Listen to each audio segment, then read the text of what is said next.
Yeah.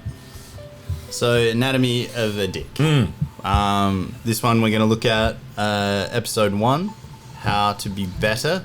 And it's essentially where Lucy thinks she has her eureka moment of how she's going to be better. Yep. Which is drawing up a new list of wins. Yep.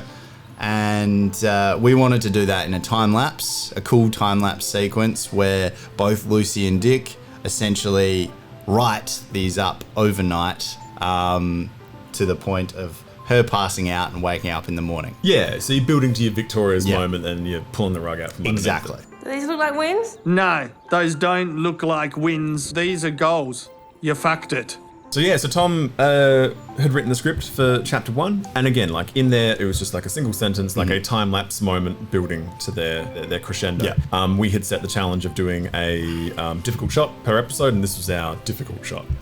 So with this one, we had to get all our departments working together. Yeah. So this is a combination of our production design, working very, very closely with our performer, Lucy, working closely with camera, and then that had to go work closely with VFX as well. Yeah. So to lay out the challenge, we couldn't get Lucy to do the full production design board as it had been drawn. Yeah. So we created a false version of it. We flipped the whiteboard and drew up another one. And to get her to write it all up, what we did instead was got her to perform the entire sequence backwards, and she's erasing the whiteboard chunk by chunk.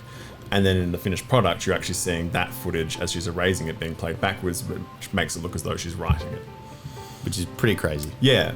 And so our production design had to create a false version of the whiteboard. Lucy had to perform the entire sequence in reverse, erase the whiteboard in chunks within a very specific 2.5 minute window as the camera was on a mechanized slider going from right to left, knowing full well that in reverse the camera move would go from left to right.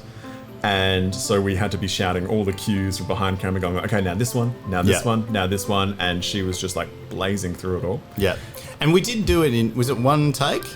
Yeah. That was one take. First take. We rehearsed it a couple of times without her doing it and just watched it back. But the actual shot was just a single take. Yeah. Was there ever a time on the day as well you were like, this might not work? I think it was kind of the opposite. It was I was like, this won't work early. Yeah. And then as the little pieces came together and I got a little bit sort of weird about it where I'm like, no, this can work. Yeah. This can be good. We need this, we need this, we need this, we need this. I think I called you up the night before we shot. Yeah. I'm like, Tom, we need a mechanized slider. That's how we're going to do it. I thought we were all, because we had discussed it a couple of times, and then it was a bit of a I remember having to go out and get that morning. Yeah. So we talked on the phone that night, and then I think we scooted out. Because again, there was a few discussions as to we dancing around it. Do we montage? Do we do something different? And No, I think it was the right decision. And then talk it through. Then the shot was working with Lucy, but DiC being completely computer generated. How did that kick off once you got it from the edit? We're shooting in real time and then fast forwarding it. And fortunately it's on a mechanized slider, so the movement is incredibly smooth. Yeah. But that suddenly means that DiC is needing to do 2.5 minutes worth of animation in a sort of 20-second shot. Yeah. I think. So I can't remember how many times we speeded up. It was a crazy amount. But so there's a huge amount of animation crammed into that space, and his movements and behaviors needed to match her speed as well. So there's this real push and pull trying to figure out how fast does he move, how many actions does he do, and then what are the gags within there as well. Like he sort of sleeps on the couch, he gets bored, he floats off for a bit, he comes back, he's like looking over his shoulder and he's zipping around the room. And so we sort of blocked it out in terms of his positioning, but to get that real fast, rapid movement, we had essentially ended up getting all of his animation cycles and sort of like daisy chaining them all together and then just squishing them all down and getting all those keyframes and just ramming them together. And so his movements were just like jittering all over the place. And then we had to strip all the motion blur out of our renders. So his movement behavior matched hers and it was sort of correct. Correct to what was going on in the frame. And people don't notice it. Oh. There we go. Lovely. And I guess at the end of the day, how does, from concept to finish, how do you feel about it? I think it was one of those, again, it was one of those ones where at first we're like, maybe this is bit of a bad decision. Yeah. And of nearly every single tough shot we did quite a few. Yeah. That one I'm super, super proud of, because I think more than any other shot in the entire series, that is the one where every single department was talking through how we were going to do it.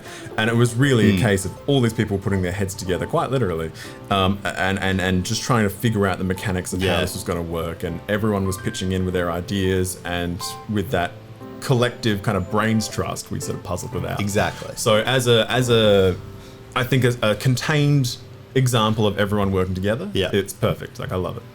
For a literal dick joke as well. Yeah. And it was and again, the end result was great. Yeah. In that people don't notice it. Like, it's organic. It doesn't stand out. Like, the fact that it sort of flies under the radar a bit is a good thing. Yeah, well, I think that's the main thing. You don't want, if you're going to go amp up the style for a certain sequence or certain, like, something in a show or an episode, you really want it to make sure that it's feeding the story. That it fits organically rather than it being shoehorned in. It doesn't feel like we're pausing the story to be clever. Exactly. You know, I think that's the main thing. And once it's sort of a lot of technical expertise for a tiny shot that is essentially a joke about that type of shot in everything. Yeah, absolutely. Like, it's a parody. It's a parody shot.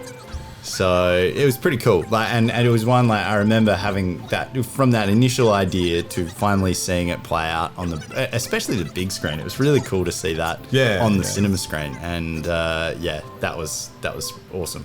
I'm really happy with that shot. Lovely. Anatomy of a Dick. Done. Dick Episode 1. Dick deconstructed. There we go.